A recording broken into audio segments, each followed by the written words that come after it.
versículos 20 ao 27. Eu quero também fazer a leitura aqui intercalada, por isso eu lerei o versículo 20 e os irmãos seguirão com os demais. Irmãos, o tema que me foi proposto é um tema múltiplo. O tema todo é esse: as raízes da profecia bíblica, o Antigo Testamento e o panorama escatológico. Daniel, a base, Ezequiel, Isaías, Zacarias, a distinção entre Israel e a igreja, as dispensações. Então vejam os irmãos que é um tema múltiplo. E a bem da verdade, irmãos, se nós formos falar aqui sobre todas essas escatologias que aqui nos foi dado, não daria tempo nem durante um mês inteiro, né? Mesmo porque, irmão, Daniel contém várias profecias no capítulo 2, no capítulo 4, no capítulo 6, no 7, no 8, no 9, no 10, no 11 e no 12. Se fôssemos a ter a escatologia de Daniel, teríamos que estudar todos esses capítulos. Depois vem Ezequiel. Se formos estudar a escatologia de Ezequiel, temos que estudar do capítulo 40 até o 48, no final do livro, que é a escatologia milenar, mais outros capítulos que estão ainda lá em Ezequiel.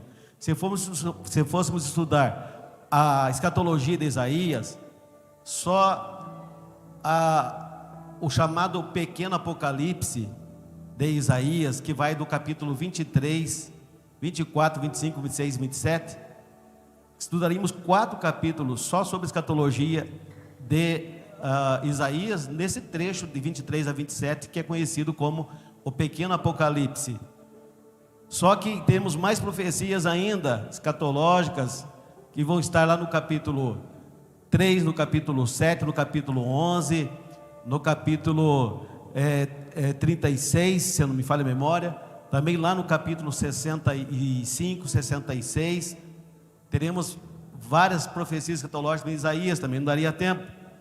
Fazer também a distinção entre Israel e a igreja, o que é para Israel, o que é para a igreja com relação às profecias, o cumprimento dessas profecias, daria também um bom estudo bíblico.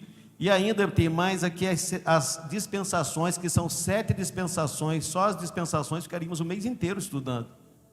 Então eu vou me ater, irmão, só a profecia de Daniel, e no livro de Daniel a principal profecia. Está certo que não dará para esgotar o assunto, mas eu estava vendo aqui que o tema do pastor Tiago e Assuda, daqui 2 terças-feiras, no dia 7, será o início da tribulação, o tempo da ira e a 70 semana de Daniel. Então aquilo que escapar de mim, o pastor Tiago complementa na sua vez, né?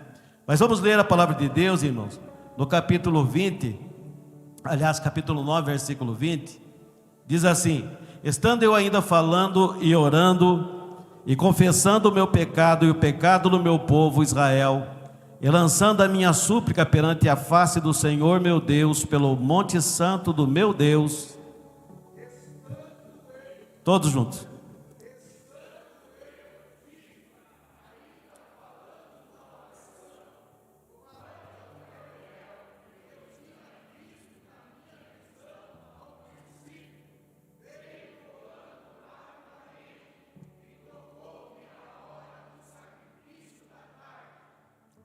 E me instruiu e falou comigo e disse: Daniel, agora sai para fazer-te entender o sentido.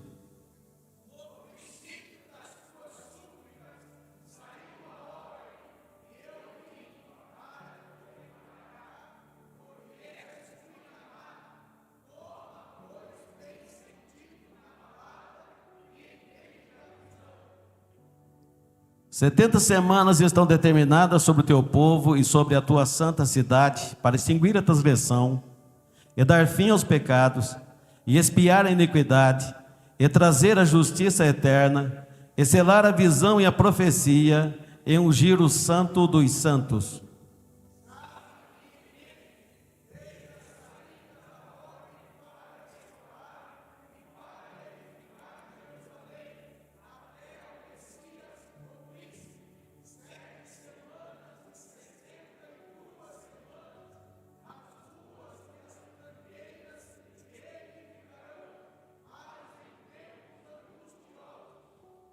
E depois das 62 semanas será tirado o Messias e não será mais. E o povo do príncipe que há de vir destruirá a cidade e o santuário, e o seu fim será com uma inundação. Até o fim haverá guerra, estão determinadas assolações. Abra agora sua Bíblia ainda em Daniel 11:31.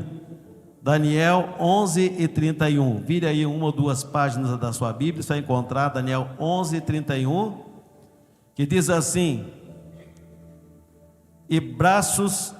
e sairão deles uns braços que profanarão o santuário e a fortaleza, e tirarão o contínuo sacrifício, estabelecendo a abominação desoladora. Guarde bem, abominação desoladora. Ainda Daniel, no capítulo de número 12 e versículo 11. Daniel 12:11. Diz assim: e desde o tempo em que o contínuo sacrifício for tirado e posta a abominação desoladora, note novamente aí a abominação desoladora, haverá 1290 dias. Ainda abra sua Bíblia em Mateus capítulo 24, versículo 15, ou acompanhe no telão, Mateus 24:15, diz assim, vamos todo mundo ler juntos, 1, 2, 3, já? Quando, pois, virdes a...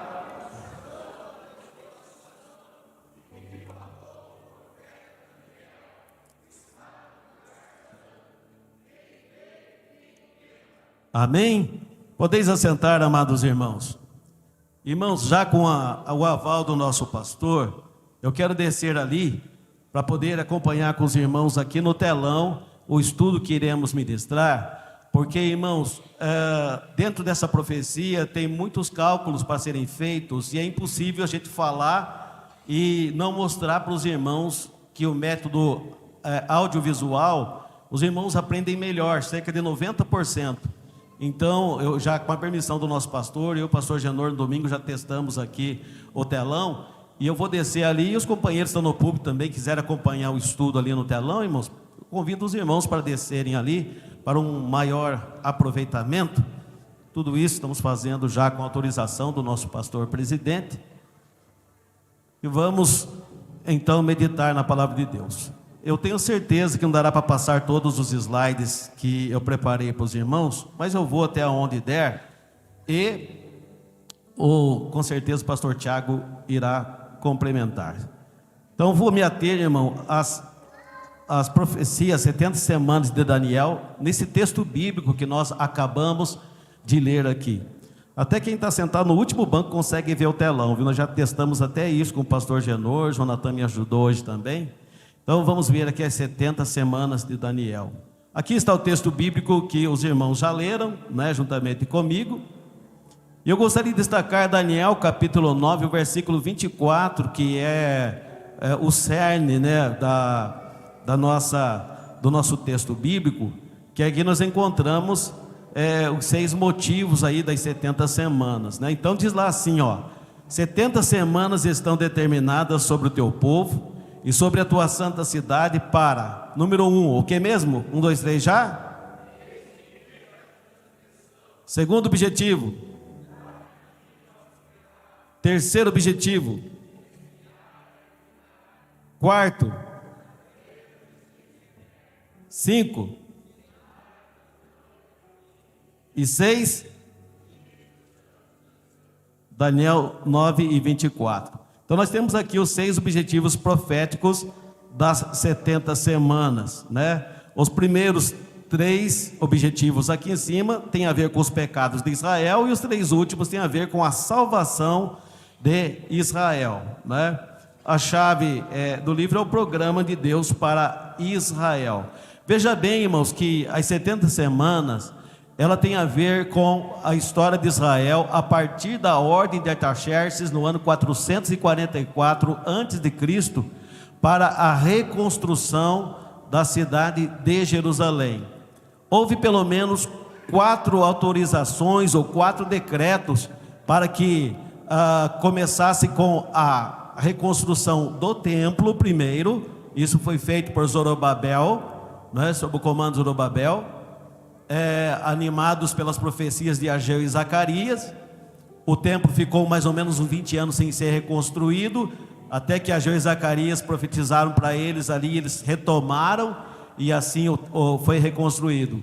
Isso nós encontramos essas informações no livro de Esdras e Neemias. Já na época de Neemias, o templo já estava reconstruído, faltava construir os muros. Então, no tempo de Neemias ele vai para lá também, né, para Jerusalém, para a reconstrução dos muros de Jerusalém. A ordem vai sair no capítulo 2 de Neemias, no capítulo 2, versículos 1 ao 4, aonde o rei Artaxerxes, ele vai emitir essa ordem, a ordem para a reconstrução da cidade, né? Que nós vamos ver a profecia um pouquinho mais adiante, conforme nós já temos lido aqui nessa oportunidade. Interessante, irmão, que o capítulo que nós lemos, que é o capítulo 7 de Daniel, ele pode ser dividido de duas formas.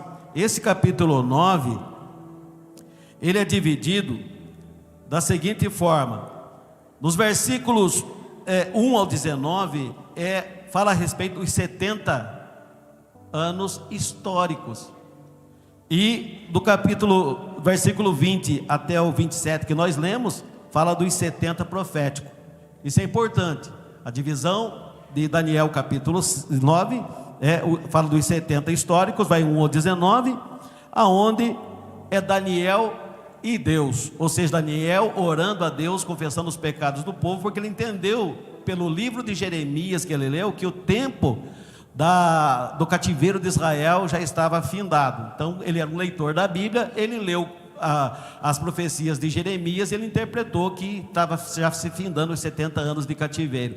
Este é os 70 históricos, né, que vai até o versículo 19.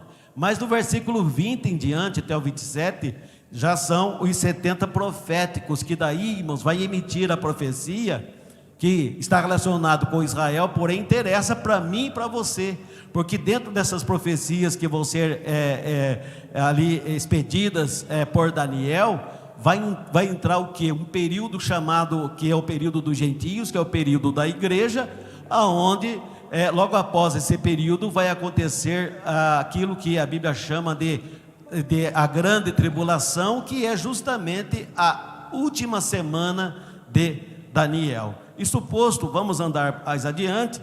A profecia de Daniel começou a se cumprir a partir do decreto da restauração de Israel por ordem de Artaxerxes, né? Está ali os versículos, né? Neemias 2, 1 a 8, no ano de 444 a.C. Essa profecia não foi cumprida cabalmente ainda, pois a 70ª semana de Daniel foi interrompida por Deus.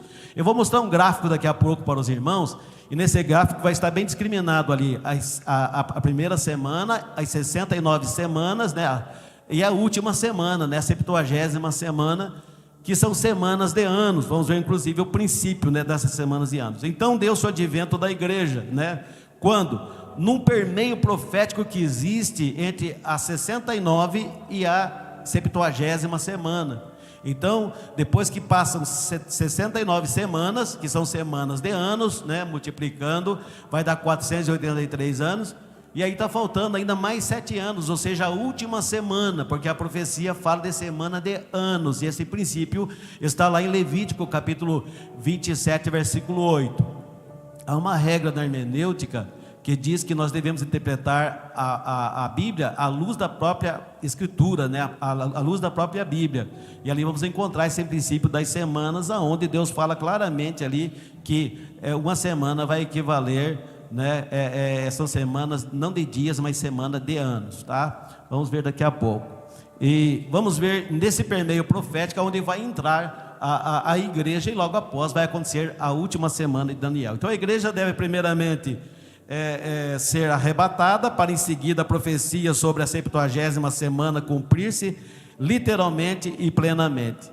O intervalo, ou seja, a era da igreja. Veja como vai se dar, irmão. A cruz simboliza aqui a vinda de Jesus, né? Como menino, nasceu, cumpriu o seu ministério, morreu, então vai acontecer o Pentecostes. Quando o Pentecostes acontece aqui, quando o Pentecostes acontece, está inaugurada a igreja. Ali começa um permeio profético, porque a profecia que você e eu lemos nessa noite diz que até o ungido, até que o ungido seja tirado. até que o ungido fosse morto. Esse ungido é Jesus. Então, a profecia ela vai mostrar na entrada triunfal de Jesus, que vai acontecer no ano 32, 33, dependendo aí do qual calendário você vai usar, se é o gregoriano ou se é o calendário judaico. Ali vai entrar um período ali em que a igreja vai ser inserida. Então, a 79ª semana, eu vou falar em 69, que é mais fácil para os irmãos entenderem. Quando passar a 69 semanas, ali há um interregno, ali há o relógio de Deus para Israel, ele vai parar. Imagine vocês o relógio de Deus funcionando para Israel, quando dá 5 para meia-noite, parou ali o relógio profético de Deus. Nesses 5 para meia-noite até meia-noite é o período em que a igreja está aqui na terra. E isso faz lembrar a profecia das virgens, lembra? Que à meia-noite ouviu-se um clamor, aí vem o esposo. É quando o relógio de Deus para Israel, o relógio profético de Deus para Israel vai continuar funcionando, né, até dar a meia-noite. E meia-noite na Bíblia significa final de uma dispensação. Termina-se a dispensação da graça, inicia-se a dispensação da grande tribulação. Então é isso que nós vemos. Então a igreja ela é inaugurada no Pentecostes. Temos aí o fator igreja entrando na profecia, nesse interregno de tempo, né? Vai acontecer, irmão, no final do período da igreja aqui na terra, o que? O arrebatamento da igreja. E logo após o arrebatamento vai acontecer a grande tribulação. Terminando a grande tribulação, Jesus ele retorna novamente no final da grande tribulação com a igreja. A profecia do capítulo 1, o capítulo único lá de Judas, vai falar o seguinte, vai falar que virá o Senhor com milhares dos seus santos. Então aqui no arrebatamento, a igreja ela sobe, né, salva. Aqui em cima representa aqui 7 anos, onde vai acontecer o tribunal de Cristo para entrega de galardões, e vai acontecer as bodas do Cordeiro, né? Entrega de galardão é o tribunal de Cristo, não é para condenação nenhuma, porque quem foi salvo e é para recompensar aqueles que fizeram alguma coisa para Deus aqui na terra. Então, quando a igreja for arrebatada lá no céu, haverá, irmãos, salvos com galardão e salvos sem galardão. E o estudo dos galardões, que um dos nossos pastores estarão ensinando aqui para vocês, nesses 18 temas que serão estudados de escatologia, vocês vão aprender a respeito do que tanto quer dizer aí a questão das recompensas, né, daqueles que fizeram alguma coisa para Deus. Pastor, o senhor falou aí que haverá salvo com galardão e salvo sem galardão? Sim. O ladrão da cruz, ele morreu na última hora da sua vida, não deu tempo de ele fazer nada para Deus, porém ele foi salvo. Só que galardão, segundo a palavra de Deus, tem a ver com as obras. O meu galardão está comigo para dar a cada um segundo as suas obras. Então tem a ver com aquilo que você fez para Deus aqui na terra. Quem fez bastantinho vai receber bastantinho, quem fez pouco vai receber pouco, e quem não fez nada não vai receber nada. A Bíblia diz que até aquele que dá um copo de água fria a um dos pequeninos, de maneira nenhuma perderá o seu galardão. Se tem um galardão até para quem dá um copo de água fria, imagina aquele que levanta então em pleno inverno, 8 horas da manhã da cama, faz o seu café e vem para a escola dominical aprender a palavra de Deus em pleno invernão. Esse vai receber galardão desse feito. E aquele que ficou enrolado no cobertor lá em casa, quentinho, dessa não vai receber o galardão. A Bíblia diz que aquele que recebe um profeta na sua casa, na qualidade de profeta, ele vai receber galardão de profeta também. Veja que, mas vou deixar esse assunto aqui para o irmão que vai ministrar, um deles vai ministrar sobre esse assunto. Bom, terminado então, irmão, lá a entrega dos galardões, nós vamos ter as bodas do Cordeiro. Boda significa casamento, é o casamento de Cristo com a igreja, tá? Aqui a igreja sobe como noiva, e aqui no final dos 7 anos ela vai descer aqui no final da grande tribulação, que vai coincidir com o final da grande tribulação, não como noiva do Cordeiro, mas como também esposa do Cordeiro. Sobe como noiva e desce como esposa no final da grande tribulação. Para quê? Para livrar Israel da guerra do Armagedon, julgar as nações, derrotar o anticristo e o falso profeta, lançá-los vivos no lago de fogo e implantar o reino milenar de Cristo na terra, né? Conhecido como milênio. E depois do milênio, o Satanás que foi amarrado aqui no final da grande tribulação para que não atuasse no milênio, será solto para enganar novamente as nações aqui nesse período, e então entraremos num período chamado de juízo final, quando todos aqueles que morreram desde a época de Adão até o último que morreu, lá no final do milênio, irá ressuscitar para passar pelo juízo final. E aqueles que estiverem vivos aqui no milênio e que não foram salvos também irão passar pelo juízo final. A Bíblia diz que nesse juízo final nós nos assentaremos em tronos para julgarmos juntamente com Cristo as nações e as pessoas ímpias que não aceitaram Cristo como Salvador. A Bíblia diz também que nós iremos julgar os anjos nesse dia, os anjos caídos, aqueles que entraram na conversa de Satanás, na rebelião lá no céu, e ficaram do lado de Satanás, se tornaram espíritos malignos, demônios, anjos caídos, anjos malignos, conforme diz a Bíblia. Nós iremos julgá-los.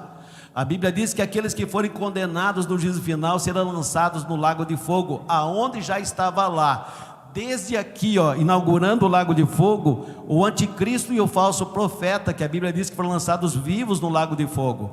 A Bíblia diz também que aí as pessoas que foram julgadas serão lançadas no lago de fogo. A Bíblia diz que os demônios também serão julgados pela igreja, serão lançados também no lago de fogo. A Bíblia também diz que Satanás, que estava amarrado até aqui, será solto para enganar as nações. O Senhor pegará ele e lançará ele também na onde? No lago de fogo. A Bíblia diz que o próprio inferno será lançado no lago de fogo. Então existem dois infernos: o inferno intermediário, que é aquele para onde as pessoas vão hoje, que é o chamado Hades no grego, e temos o lago de fogo, que é o inferno eterno, chamado Geena no original grego, quando Jesus vai se referir a esse inferno eterno. Então existe um inferno temporário e um inferno eterno, porque não tem sentido quando a Bíblia diz que o próprio inferno será lançado no lago de fogo, que será o inferno eterno, a morada dos ímpios por toda a eternidade, pelos séculos dos séculos sem fim. Mas ainda está faltando mais um para ser lançado no lago de fogo. Quem é esse, pastor? A morte, porque a Bíblia diz que, lá no capítulo 15 de 1 Coríntios, que o último inimigo a ser derrotado será a morte. Então Deus vai pegar a morte também e vai lançar no lago de fogo. Que lugarzinho legal, hein? Mas eu e você estaremos para sempre com o Senhor, livres do lago de fogo. Quantos podem dizer amém? Quantos salvos temos aqui? Glorifique o nome do Senhor, irmão, que você vai escapar de tudo isso, porque esse lugar será terrível.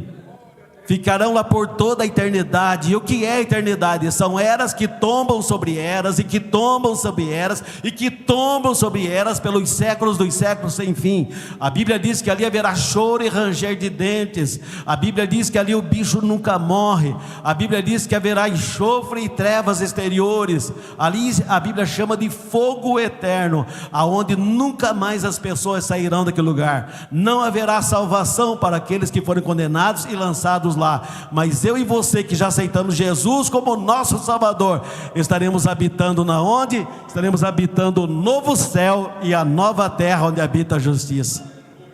A Bíblia diz: o novo céu e a nova terra que eu hei de criar. O Senhor não vai reformar essa terra não, e nem esse céu contaminado onde o homem já pisou até certa altura, não. A Bíblia diz que Ele fará novo céu e nova terra, e nesse novo céu e essa nova terra Ele fará também uma cidade maravilhosa, chamada a Nova Jerusalém, que será a morada dos salvos. Você pode glorificar o nome do Senhor? É para lá que nós vamos. Lá é maravilhoso. Quer saber como é essa cidade? Leia o capítulo 21 e 22 de Apocalipse, e você vai descobrir quão maravilhosa é esta cidade. E então, depois de criado o novo céu e nova terra, que é a morada dos salvos, nós entraremos nas eras intermináveis da eternidade. A eternidade para sempre com Deus, nesse novo céu e nossa nova terra, onde habita a justiça. Eu estava ministrando um seminário de escatologia, e numa das nossas congregações, com a bênção do nosso pastor presidente, que apoiou muito aquele trabalho, e um dos irmãos perguntaram para mim: pastor, mas não corre o risco de, depois de fazer o novo céu, nova terra, lá os ímpios tudo condenado, e nesse novo céu, nova terra, alguém pecar e começar tudo de novo? Eu falei: está louco, irmão, vira essa boca para lá. Não há essa possibilidade, sabe por quê, irmão? Porque a Bíblia diz que no assunto que o pastor Benedito estará ministrando na terça-feira que vem, a Bíblia diz que aqui, na hora do arrebatamento, a Bíblia diz que nós os vivos seremos o quê? Transformados. Nessa transformação, irmão, nós iremos receber um corpo glorioso, um corpo glorificado, não mais sujeito ao pecado, nesse corpo glorificado.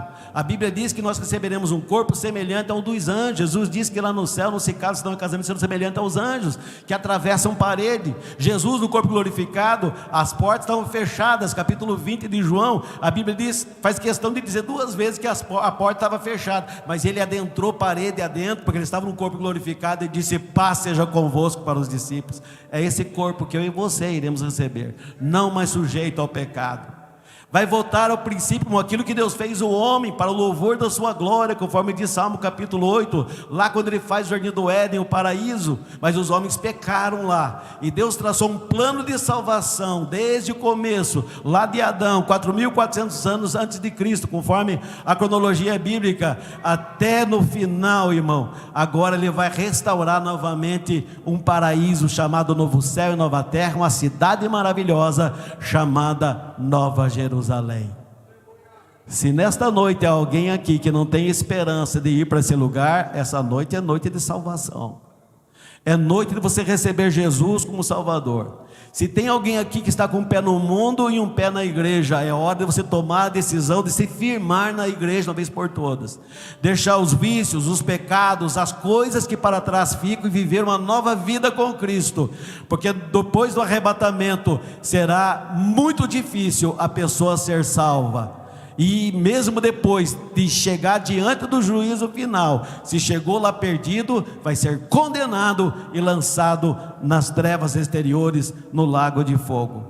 Então nós temos aqui, irmão, um intervalo profético nessa profecia de Daniel, né? Porque a última semana de Daniel, a 70ª semana, ela vai coincidir justamente com o período da grande tribulação, né? Da grande tribulação, e o relógio profético de Deus, ele para de funcionar enquanto a igreja estiver aqui na terra. Então a profecia de Daniel, ela vem acontecendo a primeira semana profética de Daniel, que são semana de anos, depois vem as 62 semanas, mais 7 dá 69. Aí então o relógio para e entra o período da igreja, e faltando a última semana da profecia de Daniel, que vai entrar justamente aqui depois que a igreja for arrebatada. Jesus, ele desce aqui para livrar Israel na guerra do Armagedon, no final da grande tribulação, será um assunto que um dos pastores irão estar ministrando, e vai implantar o seu milênio de glória aqui na terra, aonde habita a justiça de Deus. Será um assunto também a ser abordado nesse seminário. Aqui há um gráfico simples, irmão, mostrando aqui, as 7 primeiras semanas, o decreto que foi dado para a reconstrução de Jerusalém, né? Aí depois vai entrar o que? Depois da reconstrução, vai entrar as 62 semanas, né? Que tem a ver com o Israel ainda, e na 69ª semana, nós temos aqui o intervalo, porque a profecia diz a respeito do ungido, né? Até que o ungido seja tirado da terra, né? E entra então a era da igreja, e depois, no final do tempo da dispensação da igreja aqui na terra, o arrebatamento da igreja, para continuar a 70ª semana de Daniel aqui, continuar. Veja que aqui vem as semanas, e ela continua aqui, porque tem um intervalo aqui, que é o período que a igreja está aqui na terra, que segundo Romanos capítulo 11, versículos 25 e 26, vai chamar esse período de plenitude dos gentios, ou o tempo dos gentios, que é o tempo da igreja aqui na terra. Aí depois, a Romanos capítulo 11, versículo 27 em diante, vai falar que todo Israel será salvo, porque no final da grande tribulação, quando Jesus ele vier arrebatar a igreja, depois voltar com a igreja, Israel irá reconhecer nacionalmente Senhor Jesus como Messias. Por quê? Porque quando a igreja descer com Cristo, a Bíblia diz que Jesus vai pôr o pé no Monte das Oliveiras, o monte vai se fender em dois. Israel, que está no maior ardor da batalha do Armagedon, o Senhor chega ali e ele derrota os inimigos de Israel pelo sopro da sua boca, pela espada que sai da sua boca. A Bíblia diz assim, lá em Tessalonicenses, capítulo 2, e fala também isso lá no livro do Apocalipse. E assim, Israel orará para o Senhor, e a Bíblia diz que a profecia de Zacarias diz o seguinte: e olharão para mim aquele a quem traspassaram, e dirão naquele dia: que feridas são estas nas tuas mãos e nos teus pés? E eu direi: estas são as feridas com que fui ferido na casa dos meus amigos. Naquela hora Israel irá acordar e vai ver que o anticristo, que eles pensavam que era o Cristo, não é aquele que eles adotaram como Cristo durante a grande tribulação, e que o Cristo verdadeiro é aquele que veio ali para ajudar Israel quando estiver acontecendo essa guerra do Armagedon, conforme a Bíblia diz em Apocalipse 16 e 16, quando a Bíblia diz que o leito seco do rio Eufrates irá se secar, e virão os reis e entrarão pelo norte para invadir Israel para esta grande batalha, a batalha do Armagedon. São um exército confederado de mais ou menos 200 milhões de soldados, segundo uma das profecias do Apocalipse. Ali será um exército confederado que irá agir sobre a égide do anticristo. O anticristo irá dominar o mundo inteiro nessa 70ª semana de Daniel. Ele irá regimentar exércitos, pessoas de todas as nações. Ali estarão para essa guerra do Armagedon, marchando contra Israel, soldados brasileiros, argentinos, uruguaios, americanos, europeus, africanos, asiáticos, oceânicos, estarão todos ali para essa grande batalha. E no maior ardor da batalha, quando Israel estiver pronto para ser aniquilado, o Senhor lhe desce com a igreja para livrar Israel nessa grande batalha. A Bíblia diz que nessa batalha que vai acontecer nesse vale do Armagedon, que é o mesmo vale de Josafá, vale da decisão, a Bíblia diz que ela mostra essa localização que começa ali do lado dos muros de fora de Jerusalém, ali no Ribeiro de Cedron, e se estende até lá perto do Monte Carmelo. São mais ou menos 320 quilômetros. É um vale muito grande que existe lá nesse lugar, segundo os estudiosos bíblicos. A Bíblia diz que no ardor dessa batalha haverá tanto sangue, que as aves de rapina voarão de todo o mundo para ir até esse vale, para ali comer a carne dos tribunos, dos poderosos, dos reis, dos cavalos, de todos que morrerem ali nessa grande batalha. A Bíblia diz também que nessa batalha, o sangue das pessoas que ali morreram irá subir até a altura do freio dos cavalos, que vai dar mais ou menos 1 metro e 20 mais ou menos, nesse vale profundo. Veja que a carnificina será muito grande. A Bíblia diz na profecia de Isaías que o Senhor virá de Bosra, e ali as suas vestes serão salpicadas de sangue, porque ele pisará o lagar, o sangue dessas pessoas que morrerem nessa batalha do Armagedon. A Bíblia também diz na profecia de Zacarias de que os olhos dos soldados que estiverem ali batalhando irá apodrecer nas suas órbitas, e de igual forma também os olhos dos cavalos, dos animais que ali estarão, também os olhos apodrecerão nas suas órbitas, e também a sua carne, também a carne deles serão apodrecidas. Também nessa grande guerra. Isso faz lembrar a bomba atômica, faz lembrar a bomba de hidrogênio, a bomba a vácuo e tantas outras bombas que existem, e bombas químicas, que os homens construíram para querer fazer a mesma coisa que a profecia diz que vai acontecer nessa batalha. Aonde estará a igreja? Estará com Cristo segura, e você pode glorificar o nome do Senhor por isso. Louvado seja o nome do Senhor nosso Deus. E aí então, será quando o Senhor irá pegar o anticristo, um falso profeta, que estão comandando este exército ali, irá lançá-los no lago de fogo. Então temos ali os 70 proféticos, e os 70 históricos do livro de Daniel. Aqui estão os 70 históricos, porque a profecia é o seguinte, irmão: quando se fala de profecia bíblica, existe algo em hermenêutica bíblica que nós aprendemos, que a chamada lei da dupla referência. O que é a lei da dupla referência? É quando uma profecia ela é proferida e ela tem o seu cumprimento assim local e logo ali perto de quando foi, dos anos em que foi proferida. E ela pode se referir também para algo mais distante ainda, além daquilo. Então é chamada de a lei da dupla referência. Vou citar aqui um exemplo. Quando Jesus fala da grande tribulação, ele fala da destruição de Jerusalém no capítulo 24 de Mateus. E ali no capítulo 24 de Mateus, nós encontramos que no ano 70 já teve cumprimento histórico daquela profecia. No ano 70, logo ali perto, localmente, mesmo em Jerusalém, quando o general Tito, ele invade Jerusalém, e ali ele destrói e mata as grávidas. Por isso que a Bíblia fala das grávidas que amamentaram naqueles dias, e a profecia fala da grande destruição que ele faria 70 anos depois. Mas acontece que Jesus, da forma como ele fala a respeito da desolação, da abominação de que falou o profeta Daniel, ele está jogando essa profecia ainda para um tempo mais distante ainda. Então teve o seu cumprimento histórico dessa profecia no ano 70 depois de Cristo, né? E essa profecia ela se estende ainda mais adiante para ter um cumprimento ainda mais abrangente na época da grande tribulação. Isso se chama a lei da dupla referência. Por exemplo, lá em Isaías, nas filhas de Isaías, tem uma profecia que diz assim: um filho se nos deu, né? Um filho nos nasceu, um filho se nos deu, seu nome será assim, assim, assim, assado. Estava se referindo ali a uma criança que nasceria naquela época, mas a profecia também jogava para mais distante. E lá em Mateus vamos encontrar que essa profecia ela vai se estender no nascimento de Jesus, se referindo a Jesus também. Lei da dupla referência. Então o cerco de Jerusalém começou em 606, onde Daniel é levado cativo. 587 Ezequiel é levado cativo. Em 688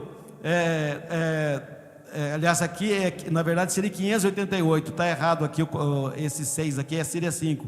588, o outro que é levado seria o Jeremias. Só que o Jeremias ele vai até uma altura só, e o comandante Rabzaqué fala: Jeremias quer voltar? Ele ficou assim, não sei se vou, não sei se não vou. Ele falou assim: aqui, volta lá e fica com o povo pobre da terra. Então enquanto Daniel vai profetizar na capital, em Suzã, o Ezequiel ele vai profetizar para o pessoal do campo, do interior, à beira do rio Ulai. Ele vai profetizar ali, né? E o Jeremias vai ficar lá com o povo pobre da terra, que não foi levado em cativeiro, só para não deixar multiplicar as feras ali, e para que também os bosques não tomassem conta da terra de Canaã, conforme diz a Bíblia. E aí então nós temos o cerco de Jerusalém, e vamos ter o término em 536, e vai dar 70 anos de exílio. Esse é o 70 histórico que a Bíblia fala, tá? Desde 606 até 536, 70 anos. Mas tem a parte profética, né? Das 70 semanas, os 3 príncipes que são mencionados na profecia, do versículo 25 ao 26, que nós lemos juntos aqui nessa noite, vai mencionar o Messias, vai fazer uma referência também a Antíoco Epifânio, porque quando a profecia fala da profanação do templo, isso vai acontecer em 167 historicamente falando, quando Antíoco Epifânio ele vai sacrificar uma porca dentro do templo de Jerusalém. Mas terá ainda um terceiro príncipe, e esse terceiro príncipe é justamente o anticristo, de que fala a profecia de Daniel. O intervalo que precede a 70ª semana é justamente o intervalo que se refere no versículo 27, que é onde vai entrar a igreja, desde o Pentecoste até hoje, 2026 nós estamos vivendo, e vai durar até o arrebatamento da igreja, que não sabemos, poderá ser ainda nessa noite, poderá ser amanhã, poderá ser nessa semana, poderá ser no domingo, pode ser ainda daqui um mês, 1 ano, 2 anos, vários anos, não sabemos. Mas esse intervalo profético dessa 70ª semana, referida aqui no versículo 27, ela está em plena vigência ainda. Então vejam só que esse quadro aqui vai mostrar que o decreto que está lá em Neemias 2, 1 a 8, dado por Artaxerxes, vai acontecer em 5 de março de 444. a profecia diz do decreto da restauração, né? Desde a ordem que foi dada para restaurar a cidade, né? E mais o Messias, ele sendo retirado da terra, são 69 semanas. Isso vai acontecer, né, no ano 33 depois de Cristo, né? 33 depois de Cristo, quando Jesus ele vai fazer a entrada triunfal, de que diz lá em Lucas 19, e uma semana depois ele vai ser sacrificado, né, o crucificado. Então o Messias é tirado, né, no ano 33, e entra então a era da igreja. A cidade e o templo serão destruídos. Isso vai acontecer em 6 de agosto do ano 70 depois de Cristo, pela mão do general Tito, que era filho do imperador romano que mandava no mundo naquela época. Aí então, terminando a era da igreja, acontece o arrebatamento da igreja, e esse príncipe que virá é justamente o anticristo, que vai implantar aqui a sua marca, né, 666, nessa última semana, que é dividido em duas metades, né? Em duas metades, metade da semana, 3 anos e meio, mais 3 anos e meio para dar os 7 anos. Nesse período aqui, irmão, da grande tribulação, é chamado, na verdade, todo esse período aqui, o correto seria falar período tribulacional. Por que período tribulacional? Porque os estudiosos da Bíblia, eles dividem nessa primeira metade aqui da última semana de Daniel, chamando simplesmente de tribulação, e essa segunda metade de grande tribulação propriamente dita. Por quê? Porque aqui, irmão, nesses 7 anos aqui do período tribulacional, nessa primeira metade da semana, ou seja, nos 3 anos e meio iniciais, irão acontecer algumas pragas do Apocalipse caindo. Por exemplo, 7 selos e as trombetas que serão tocadas vão cair nesse período. Mas a maior intensidade de maiores pragas mesmo, que vai ser 100% sobre a terra, com toda a sua intensidade, vai acontecer aqui nessa última semana. Porque nessa primeira semana aqui, a Bíblia diz que Israel fará um acordo com o anticristo, fará um pacto com o anticristo. A Bíblia diz que ele fará uma aliança com o anticristo. Como isso vai se dar, pastor? Olha, no começo aqui da grande tribulação,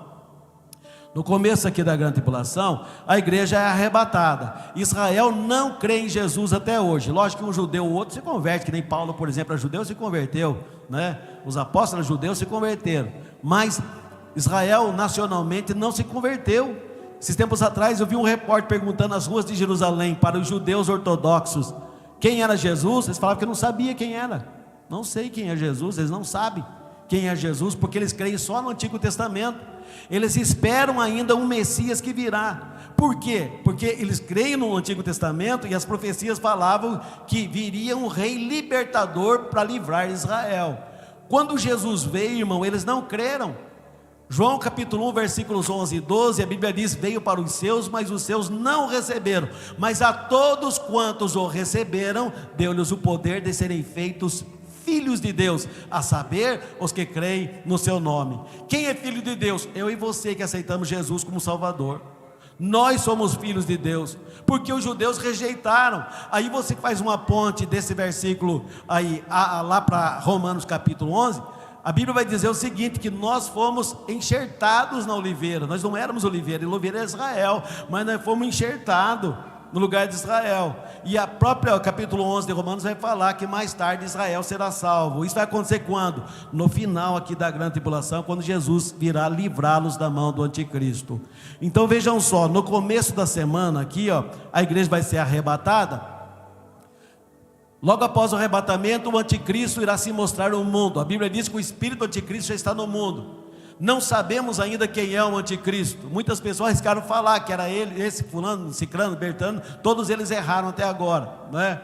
E vão continuar errando, porque o anticristo será um líder político mundial. Será a besta que sobe do mar. E mar fala de gentes, de multidões. É alguém que vai sair dentre as multidões. É alguém que já vai estar vivo quando a igreja for arrebatada. Ele será um homem, não será um demônio, não será um ser invisível, não, será um homem que estará agindo sobre a égide de Satanás.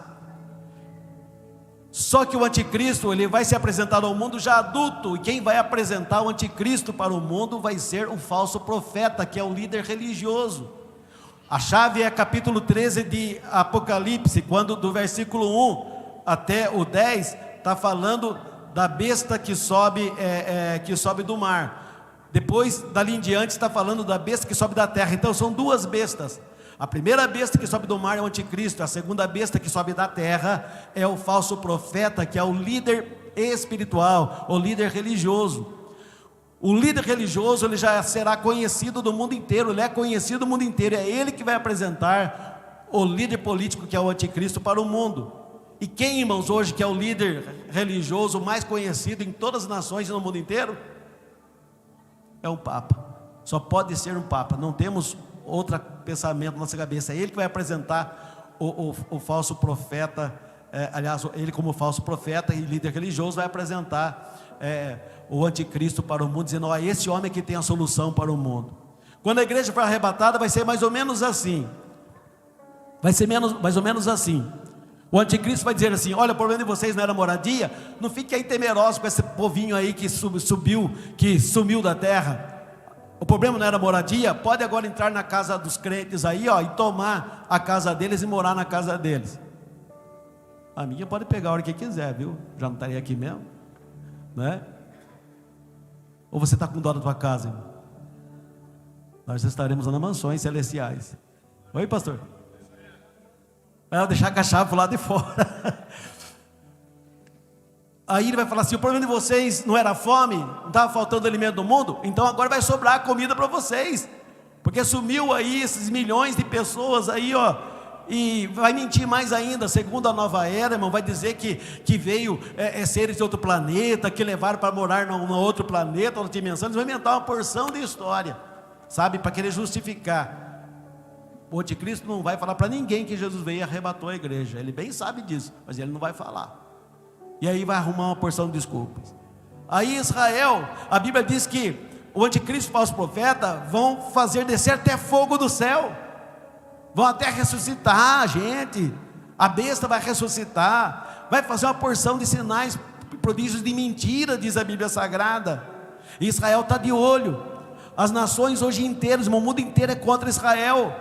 Qualquer bomba que Israel solte em outro país para se defender, todo mundo desce além de Israel e deixa aí esses países que estão contra Israel, né, como se fossem os bonzinhos, e que Israel é que é ruim. Isso aí já vem, irmão, lá da Bíblia Sagrada, já é profecia que Israel era rejeitado de tudo quanto é jeito. Então, quando apareceu o anticristo, umas nações, a Bíblia diz, as nações do leste subirão e virão para fazer uma guerra, à luz de Ezequiel capítulo 38 e 39, eles vão fazer uma guerra, Gog e Magog. Esse Gog e Magog de Ezequiel 38 e 39 não é o mesmo Gog e Magog lá de Apocalipse capítulo 20, porque aquele Gog e Magog do Apocalipse 20 vai estar sob a égide de Satanás para enganar as nações no final do milênio. E esse Gog e Magog de que a Bíblia se refere, de Ezequiel 38 e 39, ele vai atuar no começo da grande tribulação. E nesse começo da grande tribulação, quando essas nações do leste subirem para guerrear contra Israel, o anticristo vai aparecer justamente nesse começo da grande tribulação. E ele vai ser favorável a Israel nessa guerra. E Israel vai dizer: opa, ele está já fazendo milagre, está fazendo prodígios, e agora ele está ajudando nós ainda, está defendendo a gente. Eu acho que esse é o Messias que haveria de vir. E a Bíblia diz, irmão, que ele vai enganar Israel por um certo período de tempo. Para agradar mais ainda Israel, vai fazer um acordo com Israel, vai fazer um pacto com Israel. E ele vai fazer o que? Ele vai reconstruir, vai construir, irmão, o templo de Jerusalém. O terceiro templo será construído lá, justamente onde está hoje o Domo da Rocha, que é o templo dos muçulmanos. E ele vai ali, de qualquer forma, a mesquita de Omar, ele vai fazer um acordo com os árabes para tirar aquela mesquita de Omar, para que o templo seja reconstruído novamente. A profecia de Daniel diz que ele vai se assentar como se fosse Deus, no templo de Deus, querendo se parecer Deus. E aí, meus amados irmãos, o que vai acontecer? Ele vai reconstruir o templo. Ou para Israel falar: olha, esse é o Cristo mesmo, ele está reconstruindo o templo aqui para nós adorarmos a Deus novamente. E aí, irmão, eles vão passar a servir nesses 3 anos e meio o anticristo. Mas acontece quando chegar no meio da semana, depois dos 3 anos e meio, a Bíblia diz, irmãos, que o anticristo irá tirar a sua máscara e mostrar quem realmente ele é. Porque o falso profeta, o líder religioso, vai conversar com o anticristo e vai dizer para ele: ó, vamos fazer uma imagem tua. E ninguém vai poder fazer um pedido para ninguém, vai ter que todo mundo dobrar os joelhos e adorar a tua imagem. E tudo que for comprar ou vender vai ter que pedir para você. E vamos fazer mais ainda, vamos fazer a tua imagem, viu? Inclusive vai dar poder para essa imagem falar, inclusive, diz a Bíblia Sagrada, a profecia, diz lá no capítulo 13 de Apocalipse, e também fala no capítulo 2, lá de 2 Tessalonicenses. E aí, a estátua será feita da imagem do anticristo.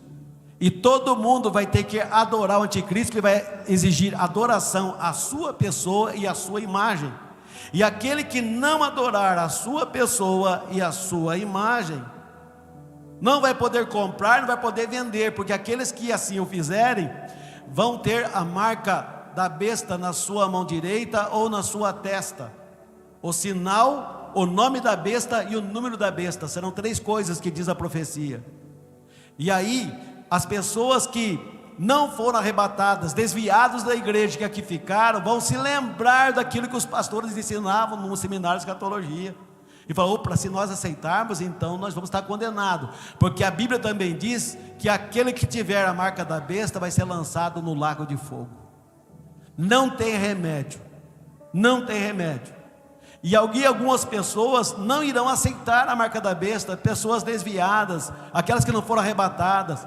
Elas vão pensar assim: não vou aceitar, senão estou perdido de vez. E aí a Bíblia diz que eles não vão poder comprar, não vão poder vender, e serão decapitados, degolados.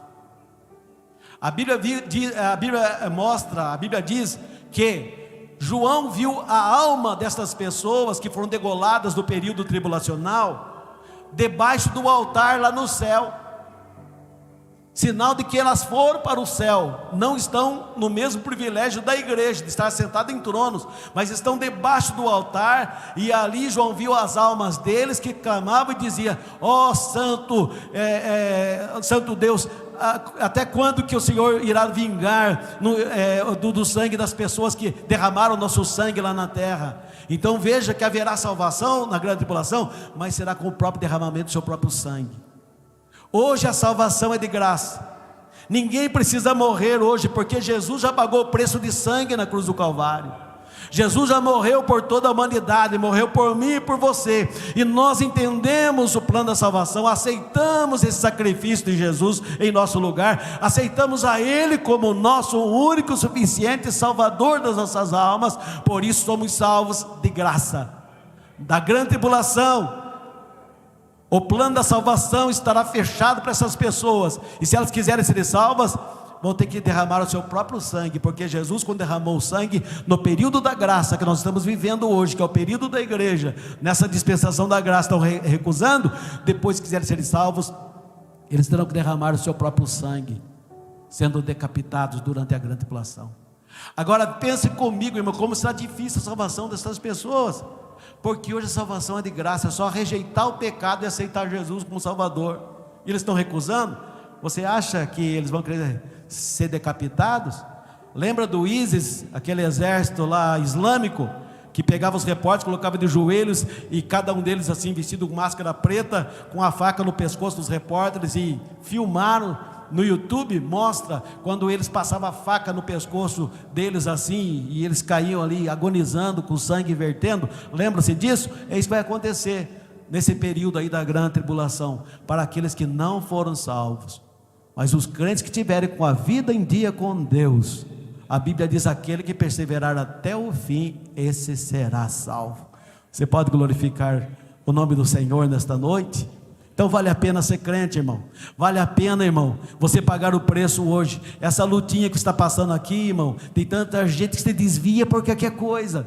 Está cheio de gente que qualquer coisinha, não gostei do pastor, o pastor falou um negócio que me magoou, ou fulano pregou um negócio lá, acho que ele sabe da minha vida, e sai da igreja, abandona a igreja. Olha, por pouca coisa as pessoas estão deixando, abandonando a Deus. Acha que essas pessoas depois, na hora de pagar com o próprio sangue, vão querer ser decapitados, degolados para serem salvos? Então veja que haverá salvação durante a grande tribulação, mas será dessa forma e muito difícil, muito difícil.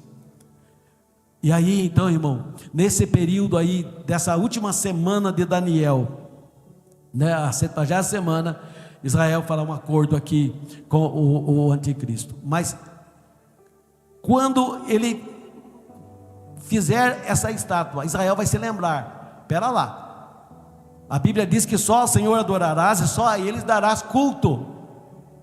A Bíblia diz: não fará para ti imagem de escultura. Alguma coisa está errado com esse Cristo aí. Para ajudar, ele vai se assentar no santuário de Deus, no templo de Deus, exigindo adoração, diz a profecia, como se fosse Deus. Aí Israel também vai falar: não, de jeito nenhum. É a hora, irmão, que o pacto será rompido no meio da semana. A Bíblia diz, irmão, que no meio da semana será rompido o pacto, o acordo entre Israel e o anticristo. A Bíblia diz que quando disserem a paz e segurança, lhes virá repentina destruição. Por quê? Porque agora Israel vai romper o pacto com o anticristo vai ficar irado com Israel, e vai então convocar soldados de todas as nações, porque ele será um governante mundial, que ele falar, as nações do mundo inteiro vão ter que obedecer. E haverão ali soldados do mundo inteiro para guerrear nessa grande batalha, chamada a Batalha do Armagedon contra Israel, nessa 70ª semana de Daniel, na última semana de Daniel. Então veja que as 69 semanas já se cumpriram até o Messias. Estamos no intervalo chamado período da igreja, né? E quando a igreja foi arrebatada, vai estar então em evidência a 70ª semana, onde vai acontecer tudo isso que eu estou falando para os irmãos, e mais um pouco que outros pastores irão trabalhar essa questão ainda durante este curso, nesses 18 temas que serão trabalhados. E Israel estará ali no maior ardor da batalha, quando Jesus vai dizer para a sua igreja: minha igreja, vamos descer agora lá na terra para livrar Israel, destruir o anticristo e o falso profeta, lançá-los no lago de fogo, amarrar Satanás no poço do abismo e implantar o meu reino milenar na terra. Serão 1000 anos de paz sobre a terra, 1000 anos em que a Bíblia diz que a criança irá brincar com a cobra. A Bíblia diz que a criança irá enfiar a mão na cova do basilisco. O basilisco é serpente, víbora, e ele vai brincar com a serpente, e a serpente vai ter poder venenosa de morder essa criança.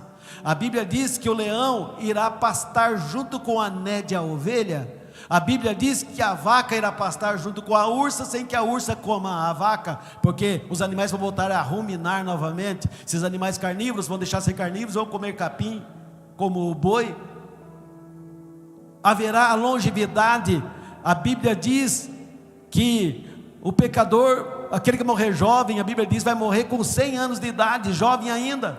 Então veja que a longevidade vai voltar novamente, segundo a profecia de Isaías. A longevidade, aqueles 900 anos que as pessoas viviam lá no começo do Gênesis, vai voltar durante o milênio, a longevidade. Haverá casamento de mocinhas com 300 anos, casando com um rapazinho de 400, em que alguém vai perguntar: nossa, quantos anos eles têm? Ah, ela tem 300, ele 400, mas como eu sou novinho ainda, né?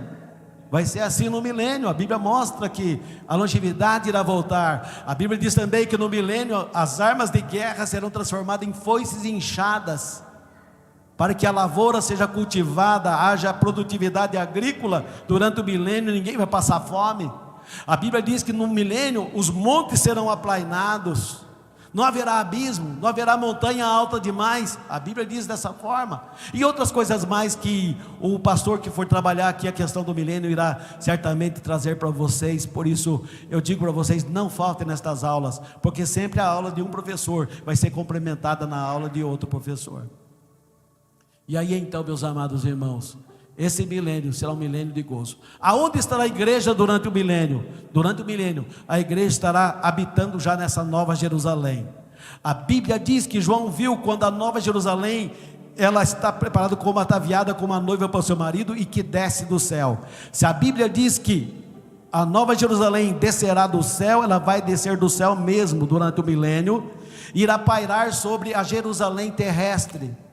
O governo de Cristo durante o milênio, a sede do governo dele na terra será Jerusalém, mas a morada dos salvos com Cristo será nessa nova Jerusalém, nessa cidade suspensa que vai ficar aqui em cima da Jerusalém terrestre.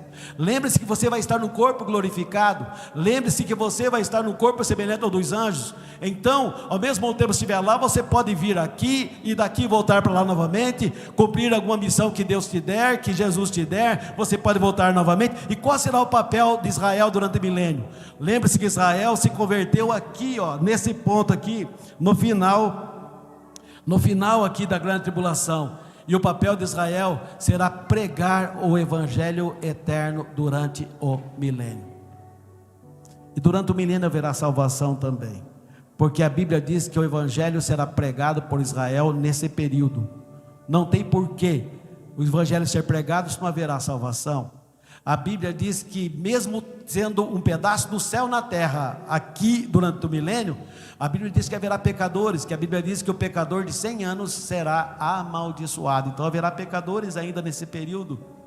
Por isso que o evangelho será pregado, e baseado nisso os estudiosos da Bíblia afirmam que haverá também salvação.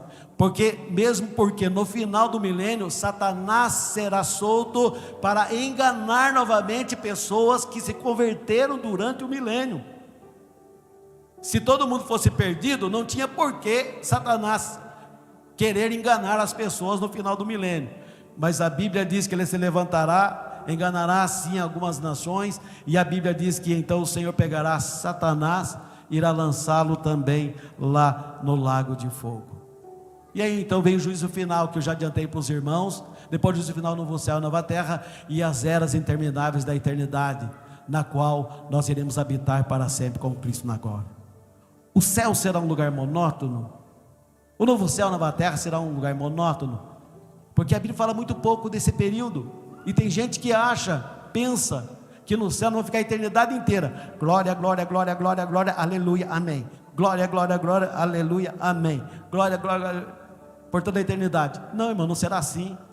Sabe por quê?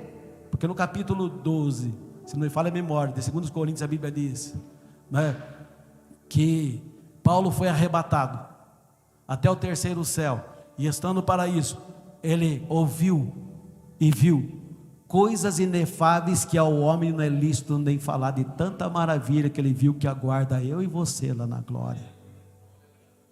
A Bíblia diz que aquilo que o olho não viu e o ouvido não ouviu, foi o que Deus preparou para aqueles que o recebem como Salvador. Então, meu amigo, minha amiga, você que aqui está nesta noite, que ainda não é salvo, receba Jesus como teu único e suficiente Salvador, para que quando essa 70ª semana de Daniel acontecer, você esteja com Cristo como noiva do Cordeiro.